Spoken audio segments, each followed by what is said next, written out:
Friends, स्वागत करता हूं हमारे आज के इस लेटेस्ट वीडियो में। आज हम बात करेंगे नील्स बोर के परमाणु मॉडल के बारे में।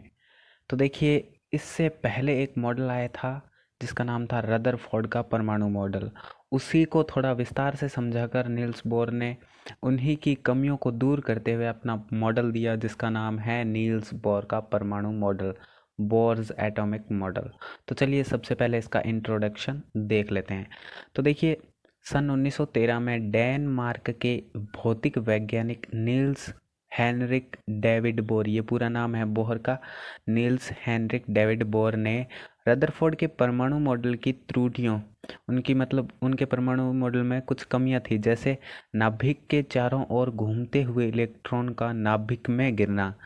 यहाँ बात ध्यान रखिए कि उन्होंने बताया था कि जो नाभिक के चारों ओर इलेक्ट्रॉन घूमते हैं वो घूमते घूमते इलेक्ट्रॉन नाभिक में गिर जाते हैं। ठीक है, तो ये उनकी कमी थी, इसको दूर किया। बहुत सारी कमियां थी वैसे, ये एक मेन थी। तो इन कमियों को दूर करने तथा हाइड्रोजन के परमाणु स्पेक्ट्रम की रेखाओं के स्पष्टीकरण हेतु मैक्स प्लांक के क्वांटम सिद्धांत की सहायता से अपना एक परमाणु मॉडल प्रस्तुत किया। इन्होंने मैक्स प्लांक की क्वांटम सिद्धांत का जो वो सिद्धांत है, क्वांटम सिद्धांत, उसकी सहायता से अपना एक परमाणु मॉडल ये है जो दिया। ठीक है, इसे रदरफोर्ड बोर मॉडल भी कहा जाता है क्योंकि यह जो मॉडल है, बोर मॉडल, ये काफ़ी हद तक रदरफोर्ड के परमाणु मॉडल से मिलता जुलता है। ठीक है, इसलिए इसे रदरफोर्ड बोर मॉडल भी कहा जाता है क्योंकि यह रदरफोर्ड के परमाणु मॉडल में कुछ स्थितियों में सुधार व नवीनीकरण करके बनाया गया। मतलब उन्हीं का तो मॉडल है, बट उसमें क्या है, नवीनीकरण करके, उसमें सुधार करके इसे बनाया गया। अतः यह काफ़ी हद तक रदरफोर्ड के परमाणु मॉडल से मेल खाता है। ठीक है, तो देखिए रदरफोर्ड ने क्या बताया था अपने मॉडल में कि जो इलेक्ट्रॉन होता है वो नाभिक में के चारों ओर गोल गोल घूमता है, लेकिन वो घूमते घूमते ऊर्जा रिलीज करते करते धीरे धीरे अंत में जाकर नाभिक में गिर जाता है। नाभिक में गिरने से हमें पता है कि जो एटम होता है, परमाणु होता है, वो अनस्टेबल हो जाता है, अस्थायी हो जाता है। परंतु हमें ये भी पता है कि परमाणु हमेशा ही स्टेबल होता है, स्थायी होता है। तो ये बहुत बड़ी इनकी कमी थी। आप इस बात को ऐसे समझ सकते हैं कि रदरफोर्ड द्वारा दिए गए मॉडल में बहुत सारी कमियां थी, जिस वजह से वो मॉडल थियोरेटिकली इतना सही नहीं था। क्योंकि कोई भी चार्ज्ड ऑब्जेक्ट जो एक वृत्तीय गति में घूमता है वो धीरे धीरे एक्सेलरेशन प्राप्त करता है। उसी तरह अगर इलेक्ट्रॉन भी एक वृत्तीय गति में तेजी से गति कर रहा है तो वो भी एक्सेलरेशन प्राप्त करेगा, और एक्सेलरेशन प्राप्त कर लेने पर ये किसी ना किसी रूप में एनर्जी को रिलीज करेगा। अगर ये लगातार एनर्जी को रेडिएट करता रहेगा तो अंत में इलेक्ट्रॉन की सारी एनर्जी खत्म हो जाएगी, जिससे इलेक्ट्रॉन न्यूक्लियस में गिर जाएगा, जिसके कारण एटम अनस्टेबल हो जाएगा। लेकिन ज़रा रुकिए, ये सभी चीज़ें परमाणु में नहीं होती, क्योंकि प्रकृति में तो सभी परमाणु स्थायी होते हैं। तो इसका मतलब रदरफोर्ड द्वारा लाए गए आगे के हाइपोथेसिस भी गलत थे? नहीं, ऐसा नहीं है, क्योंकि इन हाइपोथेसिस को थोड़े मॉडिफिकेशन की ज़रूरत थी, जिसे फिर हमारी लिस्ट के अगले लेजेंडरी साइंटिस्ट नील्स बोर द्वारा इस थ्योरी को मॉडिफाइड किया गया। उन्होंने परमाणु संरचना को डिस्क्राइब करने के लिए कुछ और एक्सप्लेनेशंस दिए, जो इस प्रकार। अब आगे है कि इलेक्ट्रॉन हमेशा बंद वृत्ताकार कक्षा में घूमता रहता है, और जब तक वह इलेक्ट्रॉन उस ऑर्बिट या कक्षक में घूमता या चक्कर लगाता रहता है, तब तक उसकी ऊर्जा ना तो उत्सर्जित होती है और ना ही अवशोषित होती है। ये है जो बोर ने समझाया था कि जो इलेक्ट्रॉन है वो नाभिक के चारों ओर एक बंद वृत्ताकार कक्षा में घूमता है, और जब वो उस कक्षा में घूमता है, उसी कक्षा में, तब उसकी ना तो ऊर्जा रिलीज होती है और ना ही वो ऊर्जा को ग्रहण करता है। तो ये है इन्होंने समझाया था। अब रदरफोर्ड ने इस नेक्स्ट पॉइंट में बताया कि जो इलेक्ट्रॉन होते हैं वो नाभिक में क्यों नहीं गिरते। तो देखिए, इन्होंने बताया कि किसी भी एटम के नाभिक में चारों ओर वृत्तीय पथ में घूमते हुए इलेक्ट्रॉन नाभिक के अंदर नहीं गिरते, क्योंकि इनको स्थायी बनाए रखने के लिए दो प्रकार के बल कार्य करते हैं। मतलब वो इलेक्ट्रॉन है वो नाभिक के अंदर नहीं गिरने का कारण क्या है, उस पर दो प्रकार के बल लगते हैं। एक होता है अभिकेंद्रीय बल और एक होता है अपकेंद्रीय बल। देखिए अभिकेंद्रीय बल क्या होता है, तो देखिए यह बल इलेक्ट्रॉनों की वृत्तीय गति के लिए, इलेक्ट्रॉन है वो वृत्तीय गति करते हैं, उसके लिए नाभिक में स्थित धनावेशित प्रोटॉन एवं ऋणावेशित इलेक्ट्रॉन के बीच आकर्षण बल से मिलता है, न कि गुरुत्वाकर्षण बल से। तो आप समझ रहे हैं कि इलेक्ट्रॉन पर हमेशा ही ऋणात्मक आवेश होता है, ऋणावेशित होता है, और जो प्रोटॉन होते हैं नाभिक के अंदर वो धनावेशित होते हैं। तो प्लस माइनस एक दूसरे से अट्रैक्टिव होंगे, मतलब आकर्षित करेंगे, ठीक है। तो उन दोनों के बीच में बल लगता है उनको स्थिर बनाए रखने के लिए, उसको कहते हैं अभिकेंद्रीय बल। यहाँ गुरुत्वाकर्षण बल नहीं लग रहा है, यहाँ अभिकेंद्रीय बल लग रहा है। गुरुत्वाकर्षण बल अलग है और अभिकेंद्रीय बल अलग है, ठीक है। तो दूसरा है अपकेंद्रीय बल। ये क्या होता है, तो देखिए यह बल भी इलेक्ट्रॉनों की वृत्तीय गति के लिए ही आवश्यक है, इसी की तरह यह भी वृत्तीय गति के लिए आवश्यक है, परंतु यह इलेक्ट्रॉनों पर बाहर की तरफ से लगता है। यह इलेक्ट्रॉनों के बीच सामंजस्य भी प्रतिस्थापित करता है। मतलब ये अभिकेंद्रीय बल है, ये नाभिक और इलेक्ट्रॉनों के बीच लगता है, मतलब अंदर की ओर लगता है। परंतु ये अपकेंद्रीय बल है, ये इलेक्ट्रॉनों के बाहर की तरफ, मतलब इलेक्ट्रॉन से इधर की तरफ, बाहर की तरफ ये बल लगता है और उनको बाहर की तरफ खींचता है और सामंजस्य पैदा करता है, जिससे कि इलेक्ट्रॉन अंदर ना जाए और ये थोड़ा अंदर खींचता है, बाहर नहीं जाने देता ज़्यादा, और ये बाहर खींचता है। मतलब दोनों एक दूसरे के बीच में सामंजस्य स्थापित करते हैं, जिससे कि इलेक्ट्रॉन है वो उसी कक्षा में उसी एनर्जी के साथ बना रहे, ठीक है।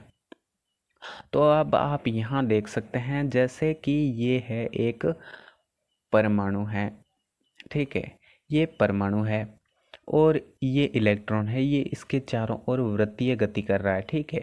तो ये इलेक्ट्रॉन और ये धनावेशित प्रोटॉन या नाभिक है, इसके बीच में जो बल कार्य कर रहा है, ये यहाँ जो बल कार्य कर रहा है इन दोनों के बीच में, ठीक है। तो ये हो गया अभिकेंद्रीय बल, या इसे ऐसे भी कह सकते हैं इलेक्ट्रॉन तथा नाभिक के मध्य आकर्षण बल, क्योंकि प्लस माइनस अट्रैक्टिव होते हैं तो आकर्षण बल होगा।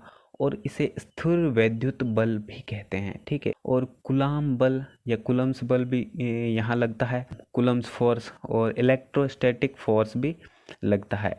यहाँ स्थिर वैद्युत बल होता है कि दो आवेशों के मध्य लगने वाला बल होता है, वो होता है स्थिर वैद्युत बल, ठीक है। और जो दो द्रव्यमानों के मध्य लगने वाला बल होता है वो होता है गुरुत्वाकर्षण बल। परंतु यहाँ दो आवेश है, ठीक है, ये प्लस और माइनस आवेश है, तो आवेशों के मध्य लगने वाला बल होता है वो होता है स्थिर वैद्युत बल, ठीक है। इसको आप आपकी स्क्रीन पर एक वीडियो दिखाई दे रहा है अभी, उसकी सहायता से भी समझ सकते हैं आप। यहाँ देखिए कि आपने राजस्थान का प्रसिद्ध नृत्य सुना होगा, घूमर नृत्य, उसके संबंध में मैं आपको छोटे से ट्रिक से समझा रहा हूँ। ये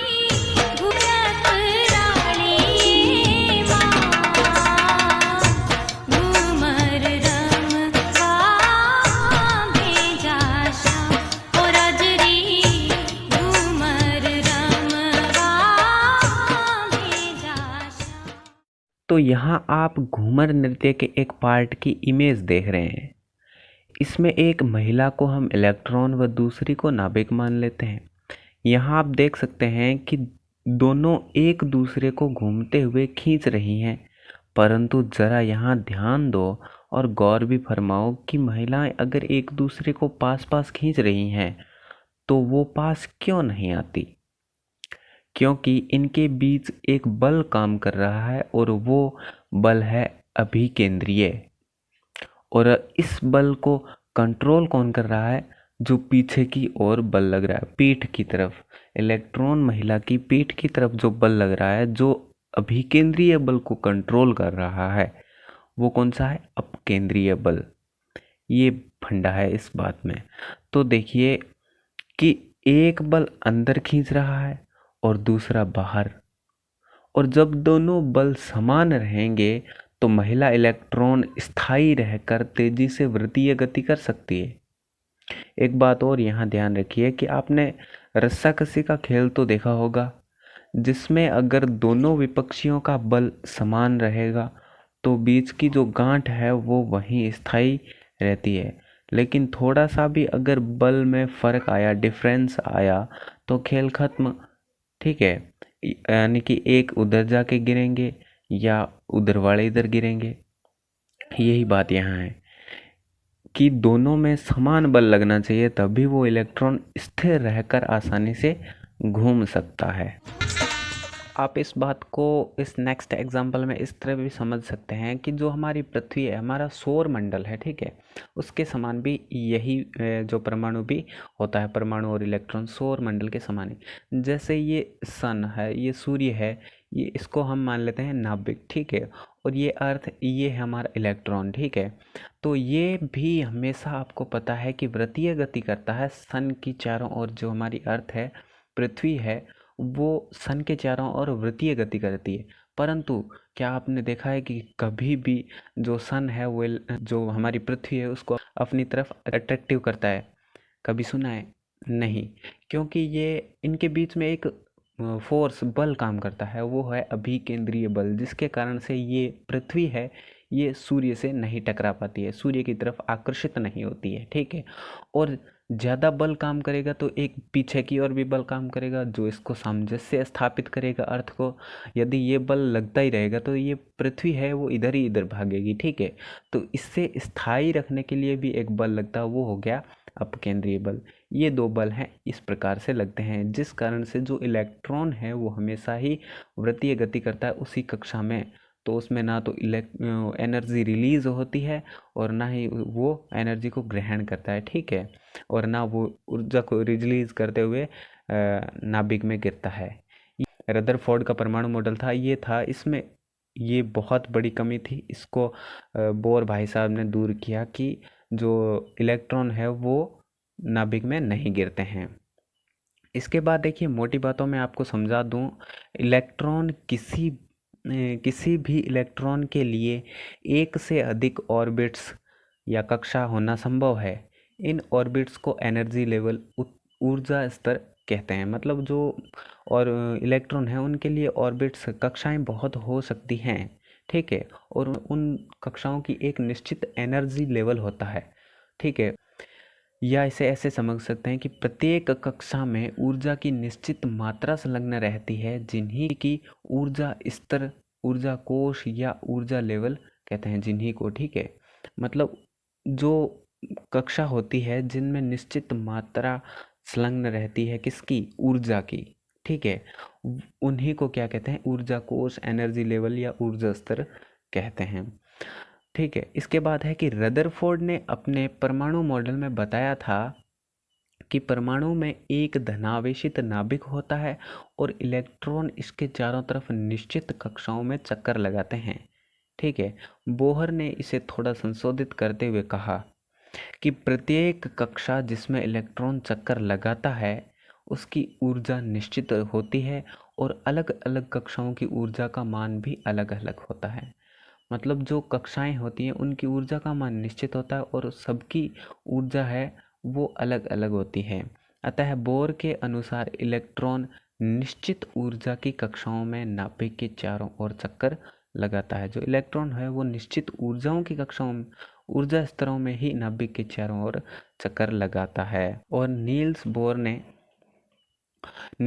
ने न्यूक्लियस के सबसे निकट के एनर्जी लेवल, जो नाभिक है उसका सबसे नज़दीकी एनर्जी लेवल या ऊर्जा स्तर होता है, उसको के या n=1 नाम दिया। n=1 मतलब यहाँ जो n है ये है क्वांटम संख्या, ठीक है, क्वांटम संख्या 1, ठीक है, नाम दिया था। इसके बाद वाले स्तरों को क्रमशः L, M, N, O, P, Q कुछ भी दे दिया इत्यादि से दर्शाया और इनकी क्वांटम नंबर्स को n=2, n=3, n=4 जो अनंत तक, इन्फिनिट तक के रूप में रखा। तो यहाँ आप देख सकते हैं किस प्रकार से जो बोर ने उसको समझाया। तो ये है नाभिक है और ये है इसके ऊर्जा स्तर हैं, इस एटम के ऊर्जा स्तर हैं। तो ये प्रथम कक्षा है जो नाभिक के सबसे पास वाली कक्षा, इसको के या n=1 नाम दिया, ठीक है। और जो सेकंड है उसको n बराबर 2 दे दिया और l दे दिया, और थर्ड को n बराबर 3, n बराबर 4, n। ठीक है, इस प्रकार से इन कक्षाओं को नाम दिया गया अलग अलग, और जो ये कक्षाएं बहुत हो सकती हैं तो इनको अनंत तक रख दिया और n बराबर अनंत। ठीक है, ये हो गए ऊर्जा स्तर, ऑर्बिट्स हैं। ठीक है,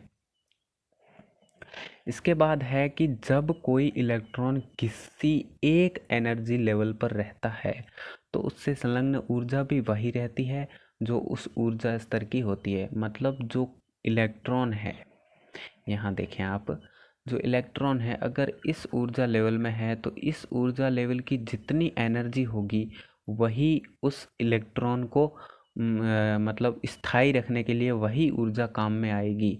ठीक है, तो उसी ऊर्जा के अंदर ही वह इलेक्ट्रॉन गति करता रहेगा।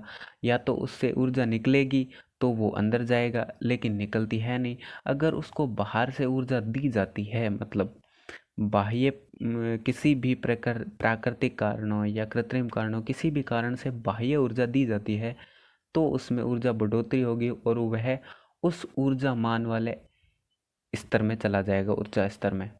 जैसे उसको थोड़ी सी ऊर्जा मिली तो वो इधर इस ऊर्जा कक्षक में आ गया। ठीक है, तो ये होता है कि वही ऊर्जा में रहता है जहाँ ऊर्जा स्तर की जो ऊर्जा होती है। इसके बाद अगर नेक्स्ट पॉइंट है कि अगर इलेक्ट्रॉन नाभिक के पास वाली कक्षाओं में चक्कर लगा रहा है तो इसकी ऊर्जा निम्न होगी, और यदि इलेक्ट्रॉन नाभिक से दूर वाली कक्षा में चक्कर लगा रहा है तो इसकी ऊर्जा का मान अधिक होगा। तो यहाँ आपको मैंने अभी बताया कि जो जितनी कम ऊर्जा होगी तो वो निम्न स्तर में रहेगा, और जब उसको ऊर्जा देते जाएंगे वो आगे आता जाएगा, आगे आता जाएगा, मतलब नाभिक से दूर चलता जाएगा। ठीक है, तो ये इस पॉइंट में समझाया गया। तो आई होप ये वीडियो आपको पसंद आई होगी। हमने इस वीडियो को आपको बहुत ही ट्रिकी नोट्स से समझाया है। इसमें आपको कुछ फ़नी ट्रिक्स भी दिए गए हैं, तो कमेंट करके ज़रूर बताइएगा कि आपको वो ट्रिक्स कैसी लगी। तो थैंक यू, जय हिंद।